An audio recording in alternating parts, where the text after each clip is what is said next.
read topic number 2. Says, is Robin Walker accurate? I found this interesting this week. So let's go to this tweet here from Kelly. Hold on a second. Looks like my screen share has stopped. So let's do that again.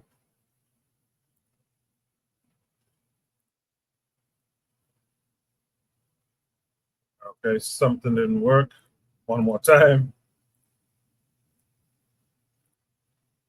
So here's this tweet from Kelly. You guys should be able to see my screen now.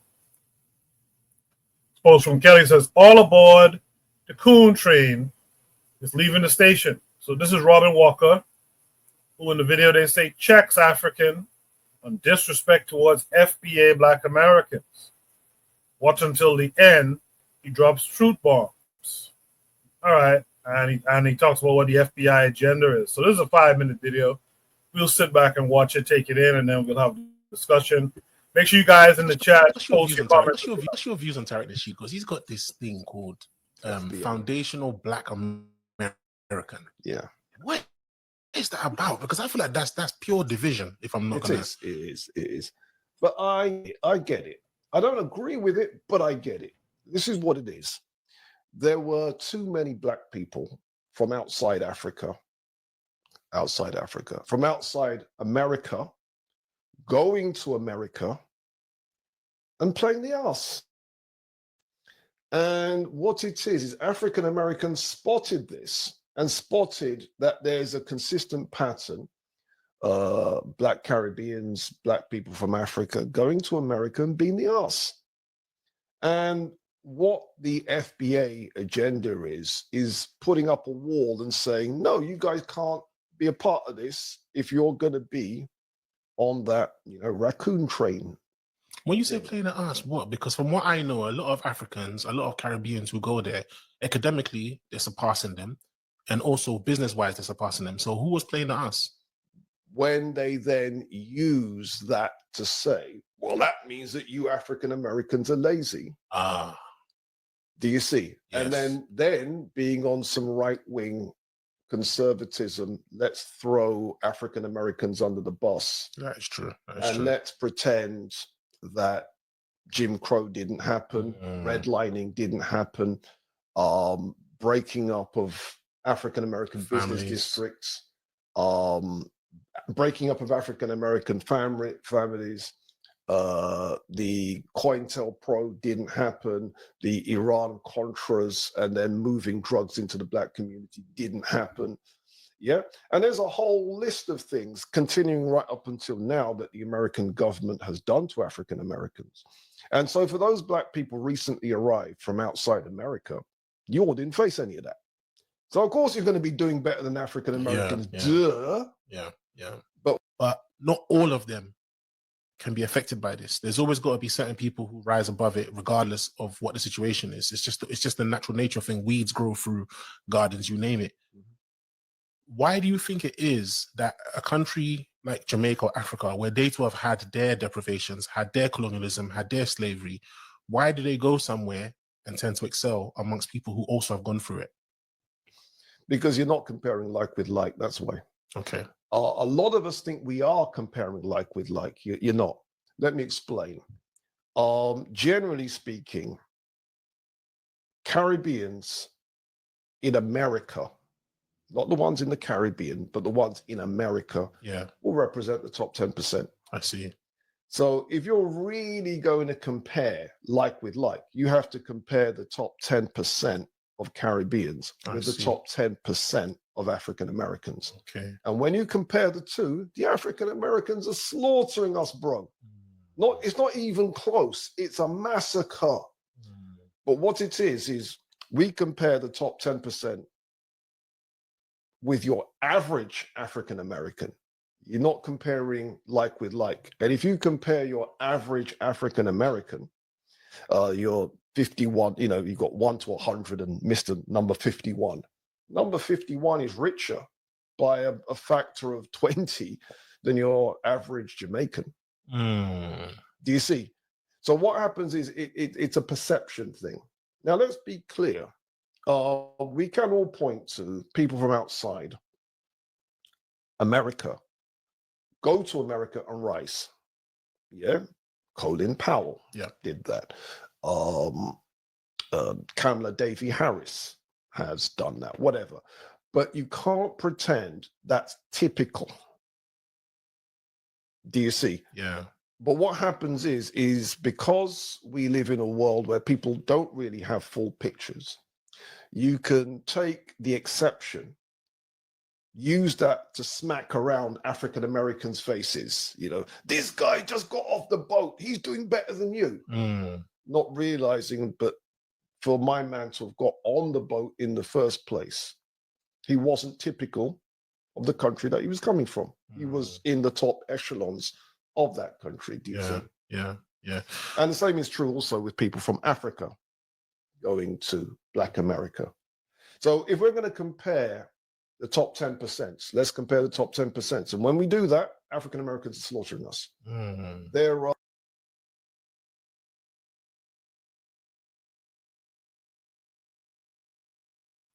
interesting conversation from the brother, Dr. Robin Walker. I didn't know he was of, sounds like he's either Trinidadian background or Grenadian background. I didn't know he was that. Pleasantly surprised by that. I just thought he was a Black Brit. But I should have known better. But it's interesting, his argument in the chat. Juana said something that struck me. He said, this argument goes back to my plantation is better than yours argument, and that it's tiring. I think there's some things that the good doctor is a little bit inaccurate about, and maybe is that he's using dated information. He's an older gentleman, and certain things he is saying I think was true at a time, perhaps. But even that, I'm not sure. I was thinking about my own family, but we'll talk about that in a second. With that said, let me mix it up this time. Let me start with Juan on this one. Juan, what say you to what Dr. Robin Walker is saying? Is he accurate? Coco, can you hear me?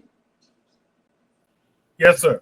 I think the issue is Dr. Walker suffers from the same thing that Dr. Small suffered from. The persons who come into him with this, he's too further removed, too far away from the problem to actually understand what is happening. So he only listens to a very few individuals who is defining the issue in a certain kind of way. It's the same thing what happened to Professor James Smalls. When Professor James Smalls started to understand what these groups are actually all about, he said that they were crazy. This is what he said. And if Dr. Walker, because Dr. Walker still is in the United Kingdom, so he is hearing general statements and he's making generalized statements without evidence. When he talks about 10%, where does he get that number from? He is a doctor. He have to back up what he says with evidence. Top 10% of what? To do what? He is too far removed from the problem, and I think that he needs to focus on what he actually does for a living in terms of writing books to better inform people and doing things like that. That is his lane. That is his lane. He's an older statesman, and he needs to remain an older statesman. When you start assigning yourself, see, I know Dr. Walker was in one of Tariq Nasheed videos, Hidden Colors. So he have a liking fondness of Tariq Nasheed because Tariq Nasheed presented him with a particular face at the time.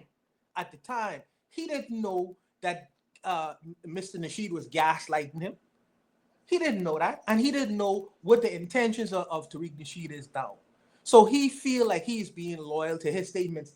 Though some of his statements may be truthful, you have to back up some of the things that you claims that you make with evidence. With evidence, not statements like, well, this happened to me in particular. Back up your statements with surveys, with studies, with people who look at the problem in a scientific way and came up with these kinds of bland, outlandish statements, or these people feel this way about me. Which people? Which people from the Caribbean? Which people from Nigeria? Which Africans? What are you talking about specifically? You know, give me some data on it. This is how doctors speak. This is how, when you're having these kinds of conversations, when you're labeling people, you have to have what you have to say backed up by evidence. Whose 10% are you talking about? So, like I say, these kinds of issues, I think that the doctor should become a doctor and leave the internet scholarship to the internet scholars, because they have their version. And because if you have to be very careful, because he's gonna lose face or his credibility assigning himself to either side of the argument without practical information and evidence. And that 40 or 30 or whatever years of work that he's been in the field of practicing what he's been practicing and representing himself in a particular way, all that could be lost by you choosing sides where you're so far away from the problem. Oh, I like this individual, so let me create arguments to him. You got to be very careful with these kinds of things. Be a doctor, you know, stay in your lane. That's what I would say. That's what I would say. Even though, like I say, I could dispute with him all day, because he never had an immigrant side of the conversation. You never had an African talking. You never had a Caribbean person talking. You just have one perspective talking. There is a reason for that. There is a reason for that. So I don't get into these back and forths. I try to listen to credible people, giving me credible pieces of information, people who have studied and could show me credible evidences of what they speak of to be true or not true. You can't label groups of people without evidence or proving why you're labeling groups of people that way. But that's just my particular opinion on it. I'll leave it there, Coco, for the other brothers to go. One might be cooking on something there. Let's see if others are picking up on the aroma. Let me hear from Black Steel on this one. Black Steel, what are your thoughts? So my thoughts about it is this, right? First of all, Robin Walker, he touches on a grain of truth, right? I don't agree with FBA at all. I think it's a nonsense. I think it's divisive. However, I will say this too. Some immigrant groups like to compare, right? And I think what he was saying is that you shouldn't compare. You're comparing apples to oranges. But I do think there is an element sometimes, because I have heard it myself, that what have you people been doing all this time, right? Because many times people come from other countries, they are not aware of the history of America, not aware of the issues. And it was a young Jamaican lady. She said that when we come to America, we're all about business. And it seems like you guys are complaining, talking to about Black Americans, you're complaining all the time, right?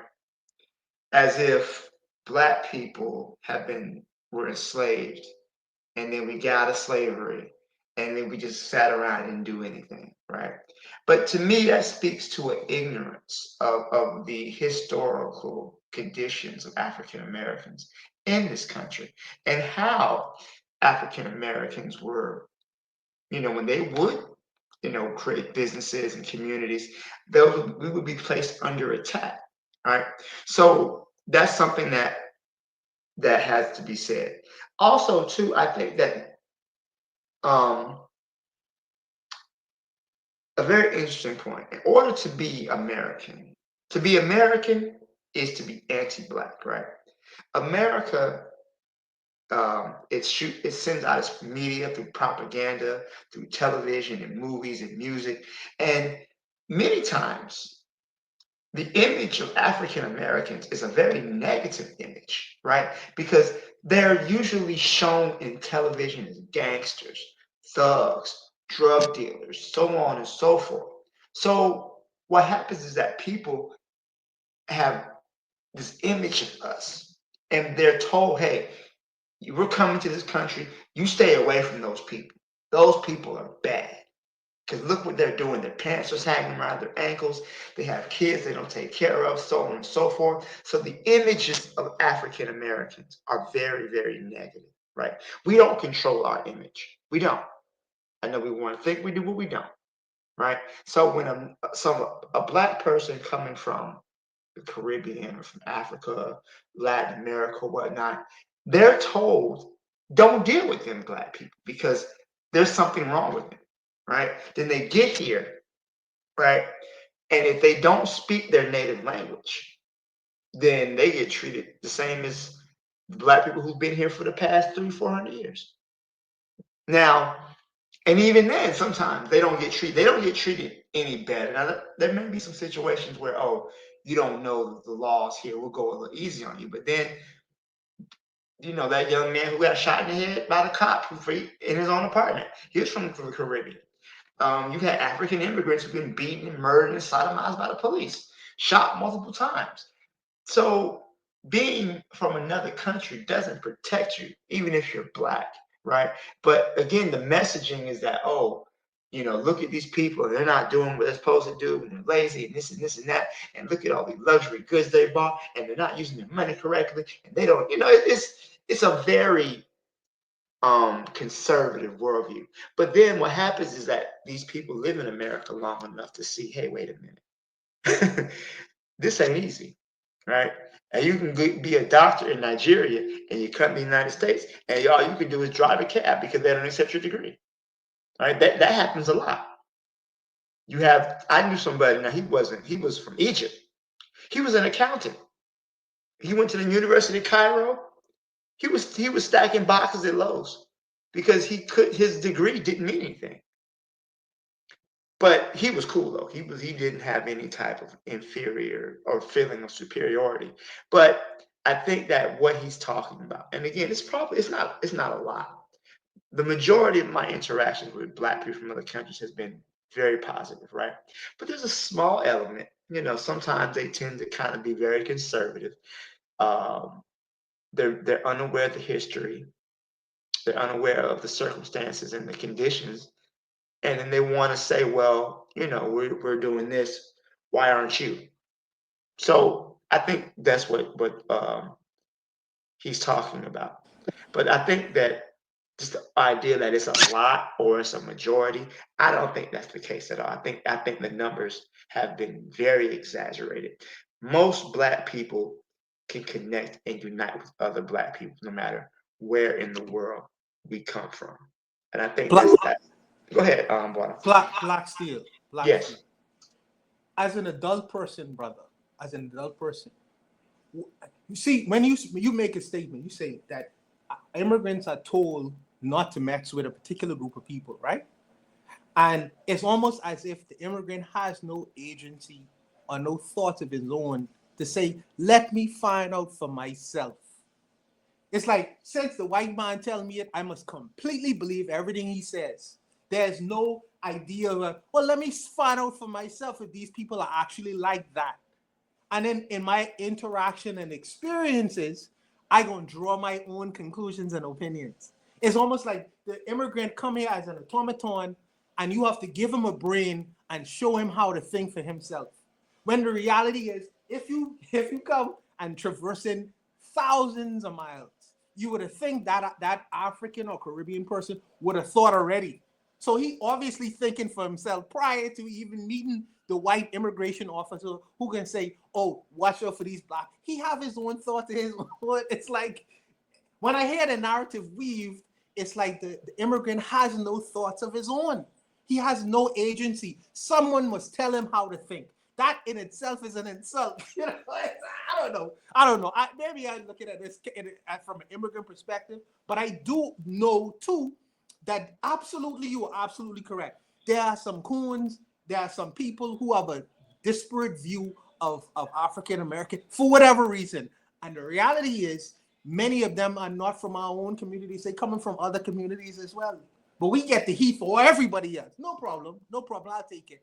But all I'm saying is consider that some people black people coming from other countries, they have original thoughts of their own. No one could just pour into their brain and say, you should think this way. and we should just accept that and just go on and function just like because somebody else. Come on, bro. It don't work that way. But that's just me. Let me just add something real quick. I think that's the thing I was gonna say about the video myself. I think both of you are correct. I think the problem is Walker's going off of old information.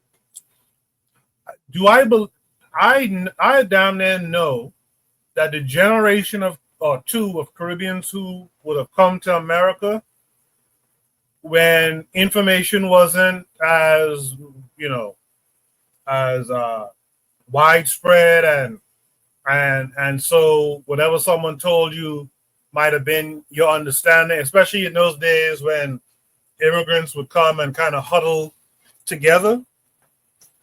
Then your education was what the group was on, what the older people in the group was on. And I think that's what Robin Walker is talking about. For instance, Robin Walker is talking about the 10%. What 10%? To echo Buana's thoughts, what 10% are you talking about? If the 10% of a country, top 10%, not just any 10%, if the top 10% in a country come out, leave that country, they're going to go to some higher education and they're going to go back. You know what I mean? For the most part, it's struggling blacks who come here, and we're not comparing our 10% to anyone else, or no one's comparing their whole population to 10%. Like Trigger Happy in the chat said, the immigrant population globally are always diverse. Some come in with wealth, some come in illegally, and some are refugees, right? That's the thing that Robert Walker doesn't include in his analysis. It's old information. If you told me there was a Caribbean person back in 1965 who was on some foolishness and talking some, I would bet money you tell the truth.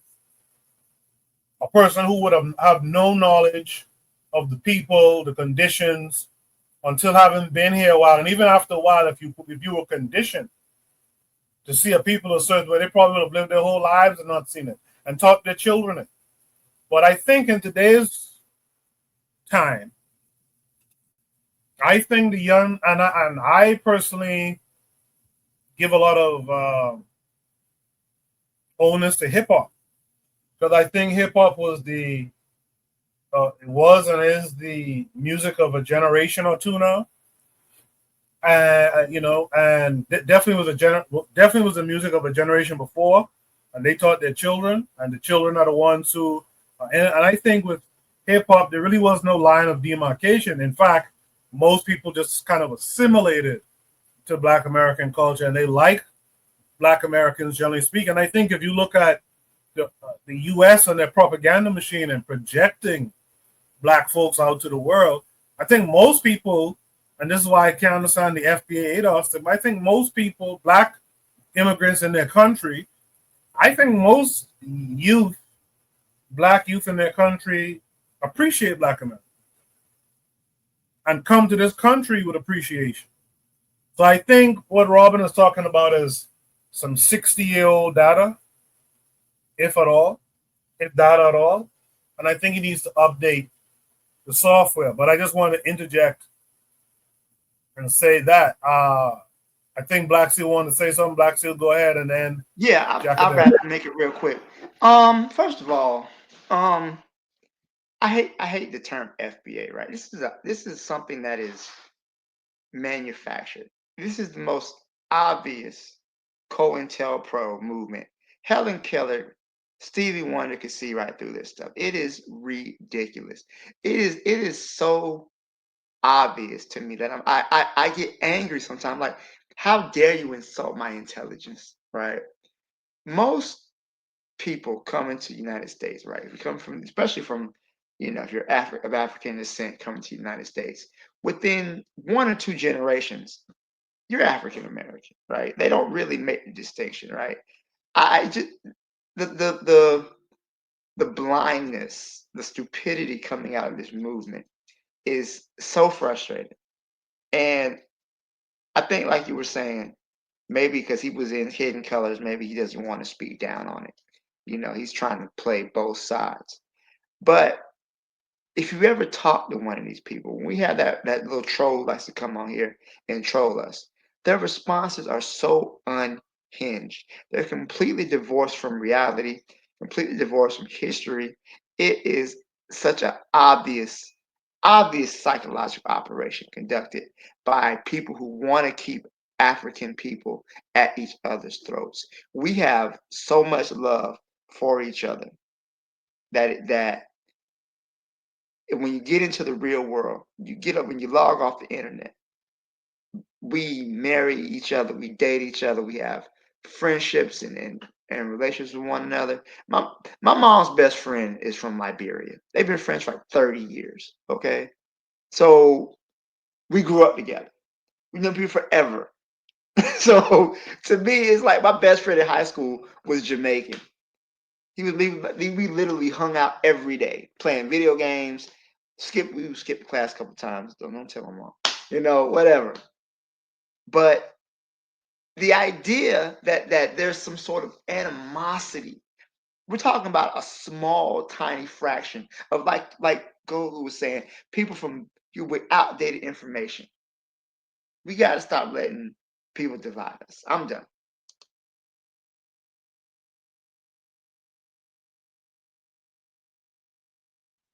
Jacado, you want to add something here? What say you to this? Man, this is a conversation that it seems like it never ends. It never ends. It never ends. And I'm like, I'm Gen Z now, and I'm wondering, like, once my generation turns like the 50s and the 60 ages, like, is this conversation still gonna happen? I hope not, because it's like, does it end? But since it's still here, let's go ahead and look at some of the numbers. This is brought to you by blackdemographics.com. And it says that Black median household in the United States accounts, back in 2000, according to 2023, was $54,000. So over a third of Black households earned, and then it said with over a third of Black households earning $75,000 or more, and then 25% had earned $100,000 or more. Again, Black median household, so not average, but just median. Black Americans, it says, that are likely among the highest earning Black populations globally in absolute terms. But this comes with the important caveat that they still face significant income inequality within the U.S. The comparison is complicated by different social systems, cost of living, and the data availability across other countries. So, again, that's brought to you by blackdemographics.com. But it just like what are we doing? You know, I'm surprised that Robin Walker even entertained the conversation going at that angle, just because, like you guys are bringing up, it's such a dated angle. I don't know if he's ever visited the U.S., but if he did, I told him to come to Omaha. And why? I mean, the Empowerment Network. This is a shameless plug, you know what I'm saying? Why not? But the Empowerment Network, one of the programs that we have here at the Empowerment Network is called the Step Up program.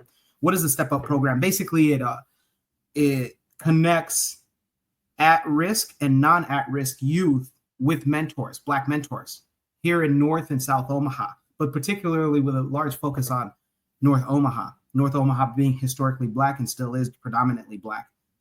But nonetheless, is that I bring that up because the Step Up program has a significant, when I say significant, I think it's, if I saw the numbers in our last meeting, I think the numbers were close to like 7%. Now that might not seem like a lot, but sample size and everything that we're talking about in context is imperative in this. 6 to 7% of those at-risk and non-at-risk youth that were paired up with mentors, Black mentors, were of either Somali or South Sudanese origin.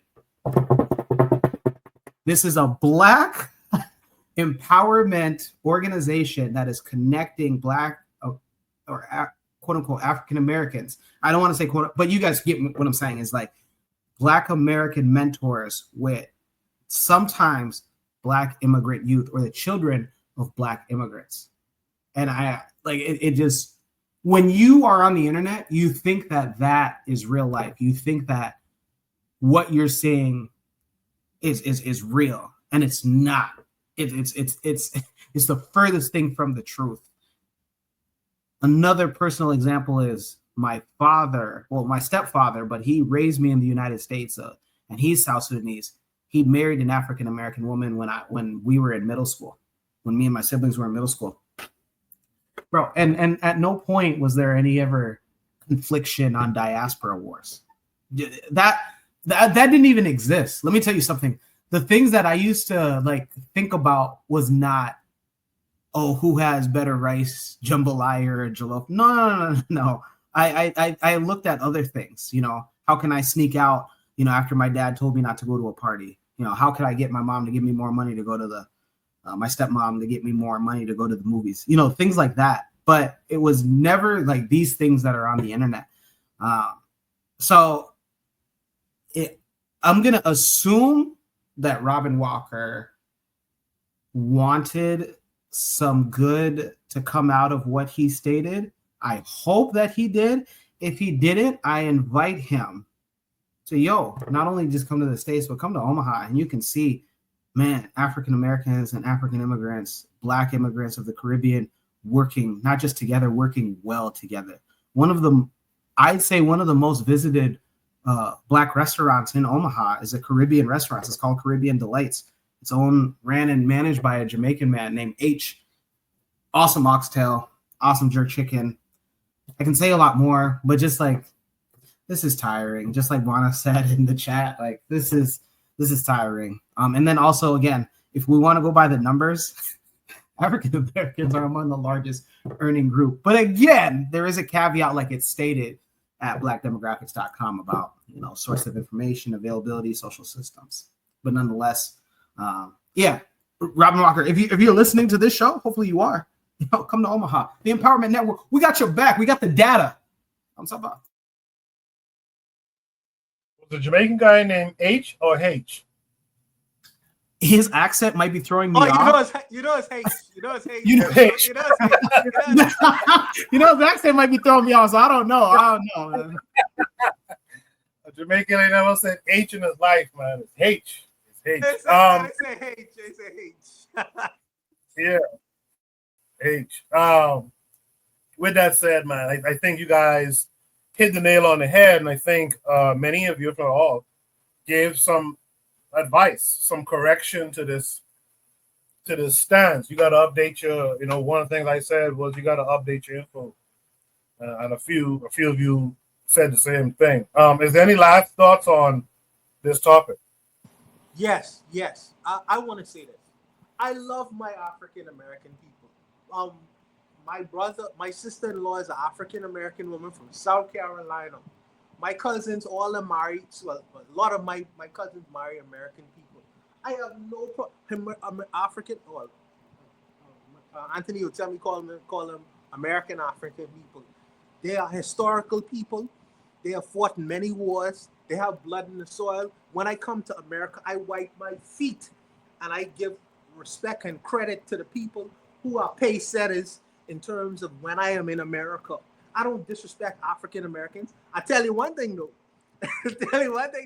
If I could meet people who I have familiarities with. See, me and Black Steel could hang out. We could talk. We could talk on a certain level. I might not be able to relate to someone who's standing on the corner drinking a 40, doing what he's doing. And I may well. But we just have a different way of looking at the world. But I have no disrespectful regard for African Americans. I tell you one thing though. Let me say this though. And I would only say this. And this is not to try to delineate or whatever. I have my own rich history as well, coming from the people that I come from. Even if I'm in America, I don't want to be invisibilized.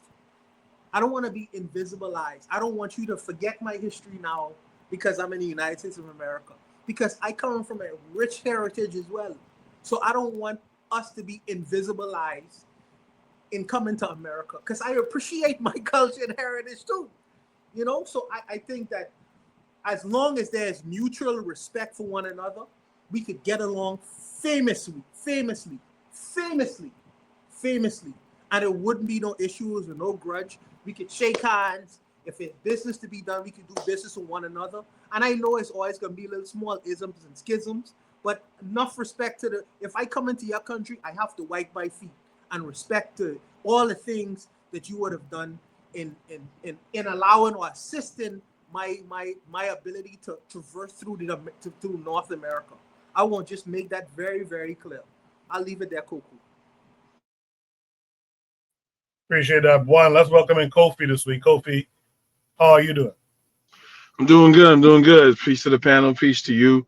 As always, good subject. I know you want to move on to the next subject. I just, just gave a listen, so I kind of played it back a little bit, and so I kind of got the gist of what's being discussed. I think the English chap, as my father would say, the English chap here I think he's being very disingenuous. And the reason why I'm saying he's being disingenuous because when you have certain people and they talk like Black Steel was talking, when you hear FBA like that, the average FBA minion, they're not. You could tell they're not well read. They're not well educated. This guy seems very well read, very well educated. So he's either maliciously sowing dissent in between us, or he's just completely ignorant. So when he says like, well, the Black Americans that are here that come from Africa and the Caribbean, we have this political mindset. We're taking a right wing mindset against Black Americans. It's in total reverse. It's in total reverse. Spaces that I'm in, for those you know me, are I'm dealing with these people all the time, and all the things you used to tell African Americans, they're now telling Africans and Caribbeans. And we always have to go back to when he says, well, these Black Africans and Black Caribbeans coming to America having issues with Black Americans. And I think Black Steel touched on it. If we're talking someone who just got here, like me, I go far back. I was coming in this country on Guyana Airways and Eastern Airlines. So how far back I go, And if you talk about first, second generation, yes, some people first, second generation, they may not know the culture, and there's a learning curve. You know what I'm saying? Sometimes if you think, well, I'm African or I'm a Caribbean, but I'm not like them in the manner of speaking as far as how I see things, saying you'll get your nigga wake up call very soon. You know what I'm saying? You'll get your nigga wake up call, And so if we're talking like people that's been here for a while, and especially we're talking like second, third generation, like Black Steel says, you're just American.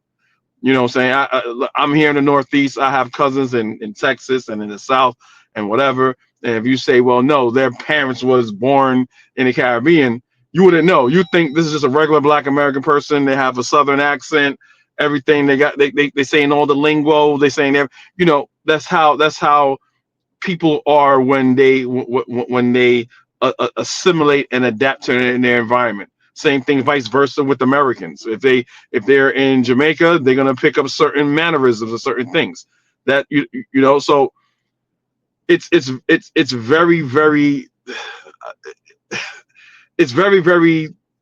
I'm trying to find the words here. It's very disingenuous, and it's hard, and it is frustrating because we're really paying attention to a very low intellect portion of Black Americans, that these people are saying, well, all Black Americans represent how I think and what we are. So by association, since I'm a Black American, that other Black American over there, we don't have to hear what he has to say because he's American like me. So him and I, by our lineage, quote unquote lineage and history, we will feel the same way about you. Which is not necessarily true. And something that Buana says that is very true, but FBA use it as deceit. What they do, they use the suffering of African American people from slavery to now. Again, there's people that are obviously Africans and Caribbean people that are that are Americans. But the thing that Buana says, and they always say this, well, I don't want my culture being drowned out by other people.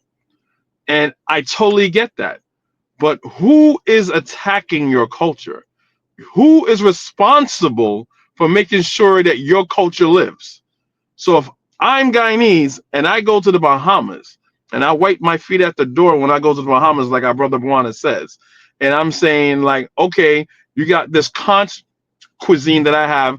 I'm gonna use my own recipe, and I'm gonna say, I'm gonna make me some pulari and some whatever Guyanese dish. If I have to keep that alive. It's not my responsibility to keep Bahamian cuisines and culture alive. It's not Buana's responsibility to keep Guyanese culture alive. So when people say, well, I don't want my culture being drowned out, not saying, my brother Buana, but it sounds like a little bit of insecurity on the behest of Black Americans, because remember, they used to be the minority. They're proud that they used to be the number one minority. So it was just white people and Black people. That's it. But since now there's a lot more people on, remember, America is the world stage. America, people that come here do well, and America's on the world stage. It has nothing to do with well, you're from this country and I'm from that country and you're still here, so you're doing bad. No, it's the opportunity that is here. So everything is magnified by 20, right? But Black Americans have their own culture, so they feel like, okay, now I'm not the number one minority and you have all these other people coming in. I feel personally less significant, even though we know you cannot erase history. There's no one erasing Black history except for white people. So FBA is a very cowardly group. So you got Trump talking about DEI. Black people can't even do business. Your culture is being erased by white people, but you're gonna look at the African and the Caribbean saying they're the reason for my cultural extinction. It's extremely very disingenuous. That's why I'm saying these FBA people are very unintelligent, insecure people. And I pretty much land my plane there. Good stuff, man. Thanks for joining us, Coke. I heard you guys on Apocalypse TV the other night there. Good stuff again.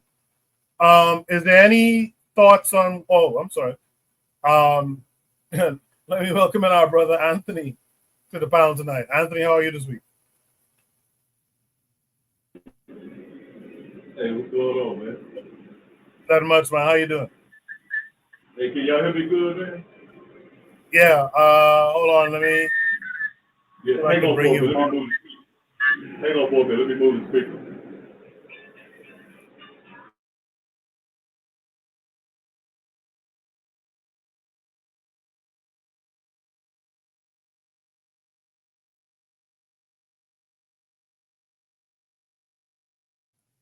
Okay. While Anthony does that. I'm back. Yeah. All right. Go ahead. Can you hear me good? Yeah. Okay. Yes, yeah, I had to move the speaker. Okay. All right. First of all, man, peace to all the brothers and the sisters out there. All the panelists in the chat. Happy Liberia Day. The day is July 26th.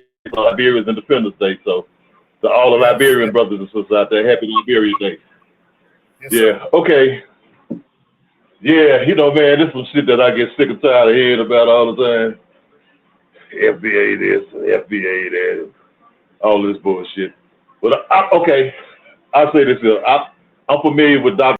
Walker's work, man. I think Dr. Walker's a brilliant man. He's a brilliant historian, man. I say that I don't think that he's being disingenuous. I think that he might be a little bit misinformed. You know what I'm saying? I mean, some of the things that he said actually has some validity in it. Some of the things he said have validity in it. But when you get to, I'm not gonna ever defend the FBA because I think that's some bullshit. I think that's some bullshit. It's something that I don't even like mention that shit. Just to mention that shit make my skin crawl, make me angry. I don't. When people say that, I almost feel like, hey man, don't talk. I'm not no goddamn FBA. Don't call me that shit.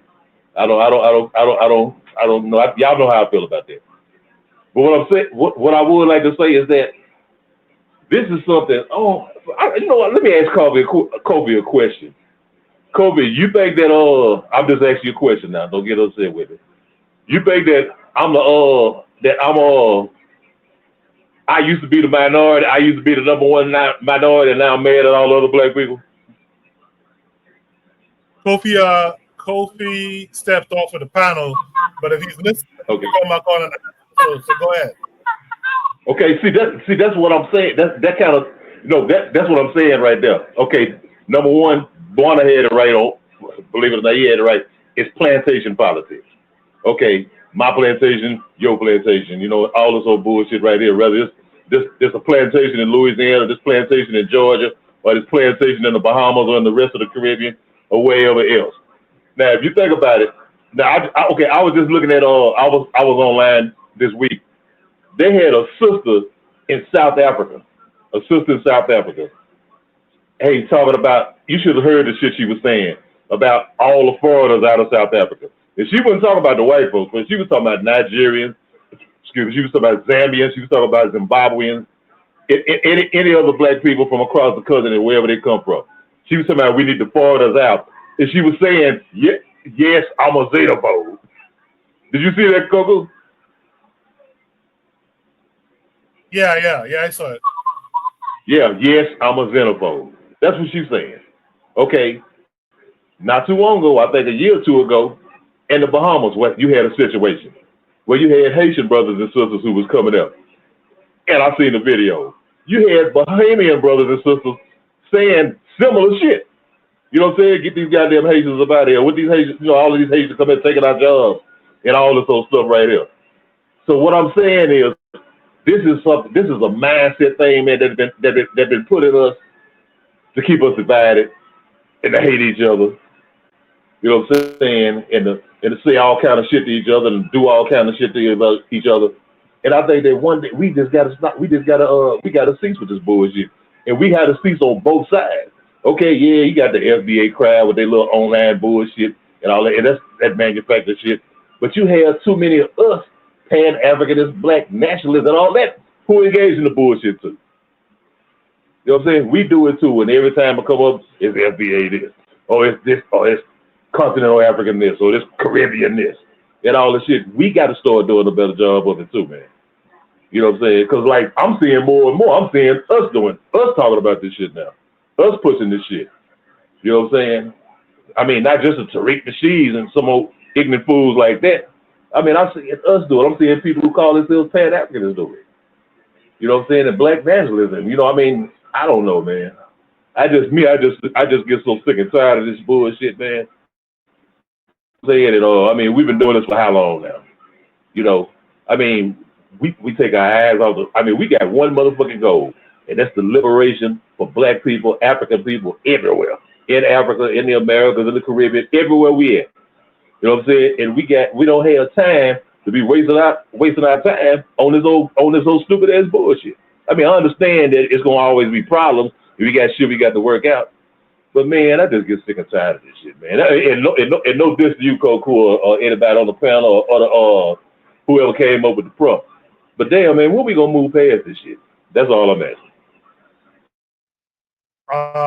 Good stuff, Anthony. I'd like to ask a follow-up question based on something Anthony asked, and I'll ask it now before I introduce the newest panelists to the panel. And this is a serious question. This is a very, very serious question. I would like to hear you guys' thoughts on this. As a national of a country, as an average national of whatever country, you could fill in the blank, is some amount of xenophobia warranted? Because I think we never really discussed that. We never discussed if there's some that's warranted or not, because that could potentially, depending on how you feel on that question, that could potentially change up. I believe it could potentially change up or make the conversation a little bit more nuanced if you guys understand where I'm coming from. But you guys hold that thought. Let me introduce the next panelist who will speak to the Shooteria's topic number 2. Is Robin Walker accurate in this video? And then after that, you guys could deal with the follow-up question. But Bakari, how are you this week?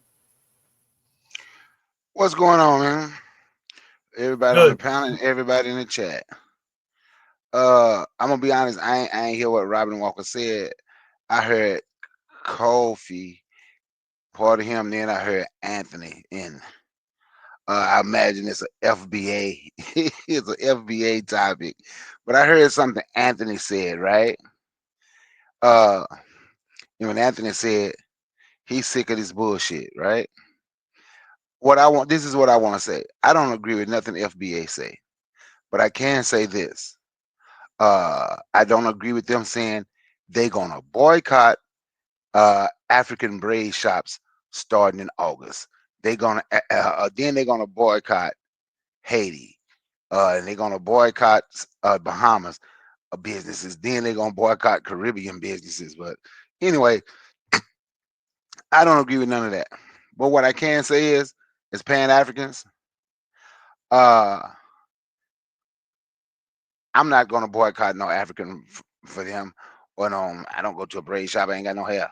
But I'm gonna go to African restaurants. I ain't gonna boycott no black people just for the sake of boycotting them and they're from somewhere else. But I'll say this: they are putting that out all over social media. Been asking this question for 2-3 years. How many of y'all still shopping with Arabs and East Indians and Orientals? I don't agree with that nonsense they're saying, but at least they pushing their craziness throughout Twitter, throughout Instagram, throughout YouTube, throughout Facebook. When I say something about how we need to if we want power, our power is in our community. That's where our money belongs. We think of a lot of reasons why we shouldn't boycott. We think of how it's convenient to go to the Arab. We have arguments saying, well, why do you want to be racist? Treat people with. So I don't agree with that. But a lot of Pan Africans has just gotten to the point where they think the revolution is on social media. They don't have to do nothing because we can talk all the damn talk we want.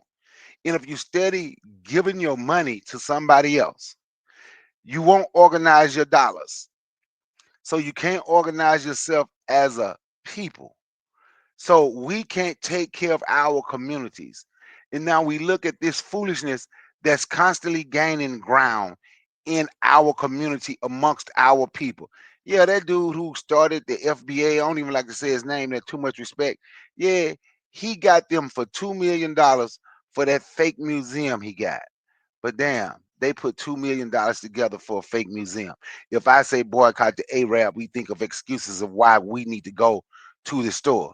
So as a Pan-African, a pro-black Pan-African with a revolutionary mindset, we're gonna have to start looking in the mirror and say, what are we gonna do? What are we preparing for? What are we trying to do? Do we want our communities or not? Or do we just want to sit on social media and talk? They will get together, they will say they're gonna have a meet and greet. The people that call themselves ADOS went to damn Louisville, Kentucky a couple years ago, however many it was, to go there and listen to that woman and that other guy who with him who started that. They went out to meet the FBA, but we can't organize. Let's meet and greet because we like to talk about the things that we can't do. Because I'm not trying to attack black people, I'm attacking everybody else. And we like to say what we can't do when it comes to other people, but we have all the venom, all the beef, and everything in the world for one another. So we're gonna have to change our approach if we want to do something. And just that, like I say, you got to hit the streets.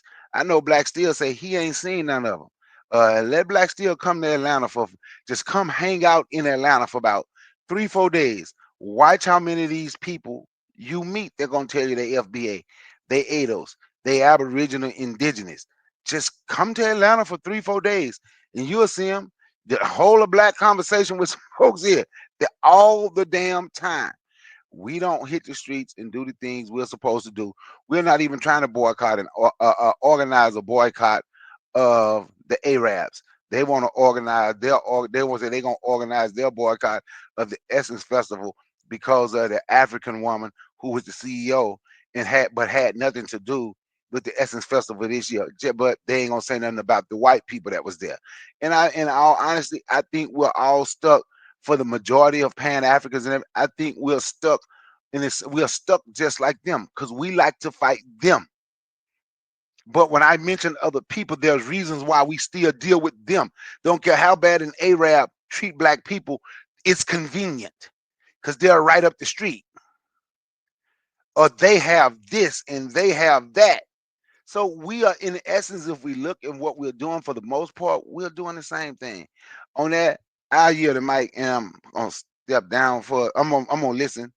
Then I'm gonna step off in a few minutes because I was trying to listen offline because I was doing something, but I just had to come up and say that. No problem, man. I appreciate you coming through. Make sure you guys subscribe to Brother Bakari's channel, BBN Network. In the chat, TriggerHobby262 Plus says, yes, we need xenophobia. He's speaking to my follow-up question. But to people who wronged us, if we are to be xenophobic to someone black, it's someone who aligned with those who wronged us. There should be free movement between black people. Hell, I'm fine with a Melanesian or Aboriginal Australian immigrating to Africa. The Europeans or Arabs is a no. Keep Africa as black as possible. Lastly, he says, some situations in Africa. Same situation in Africa. Some people will complain about other black people, but let the Lebanese and Chinese slide. This is why I'm never convinced that we are naturally nice to others. LOL. With that said, does anyone want to tackle the follow-up question? You can go in any order. Yes, I do. I want to answer.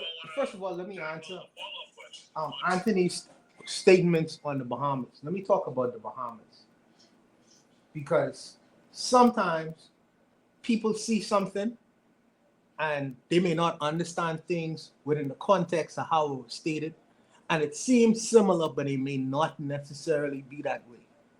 Okay, and I can explain that.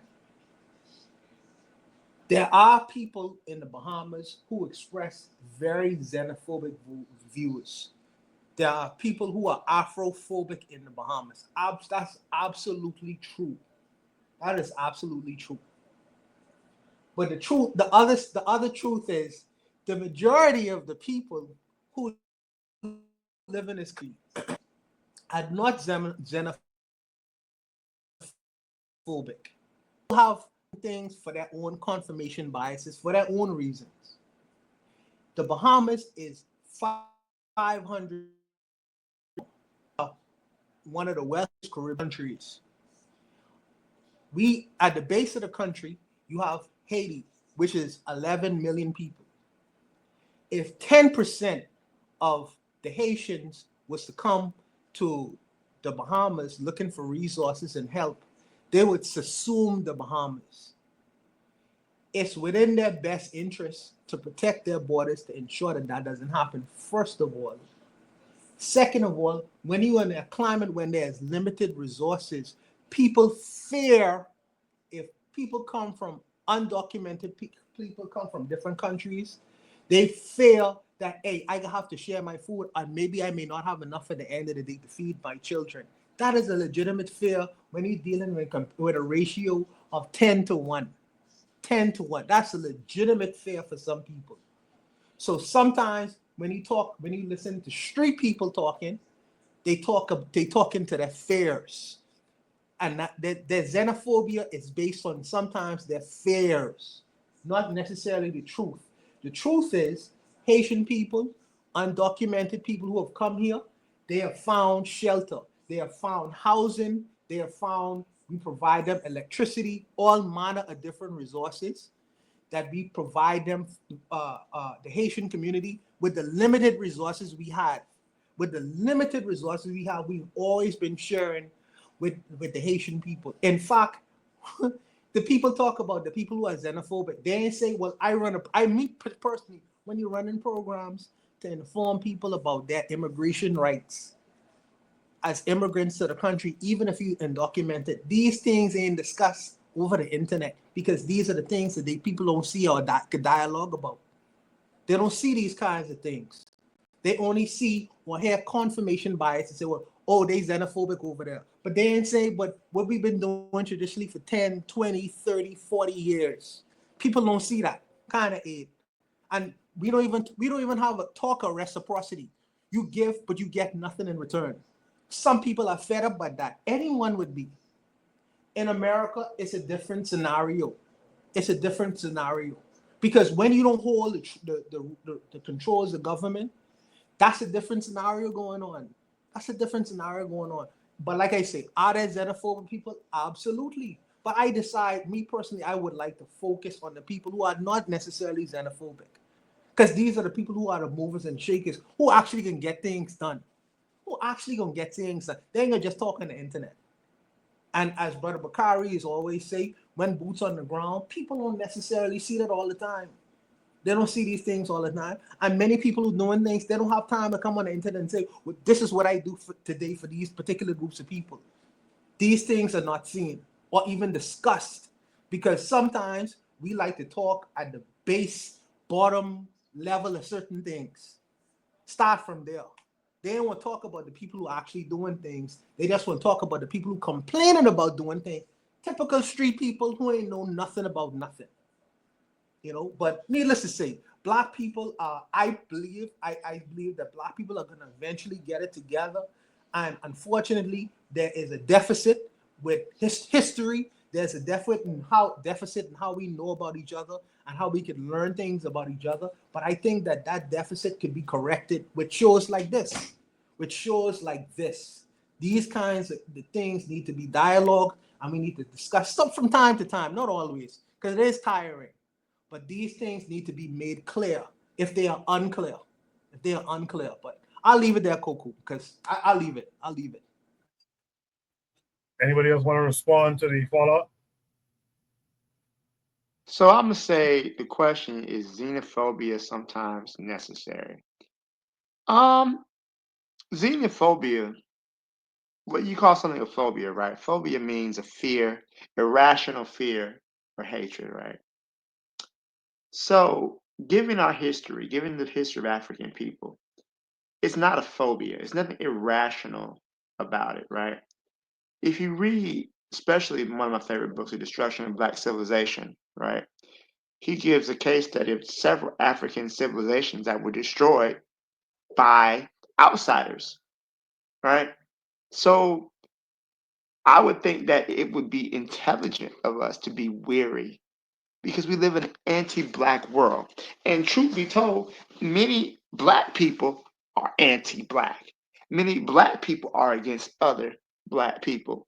So I think it would be wise of us, not phobia, but intelligent, to be suspicious of those coming from outside of our group with the intention of causing us harm.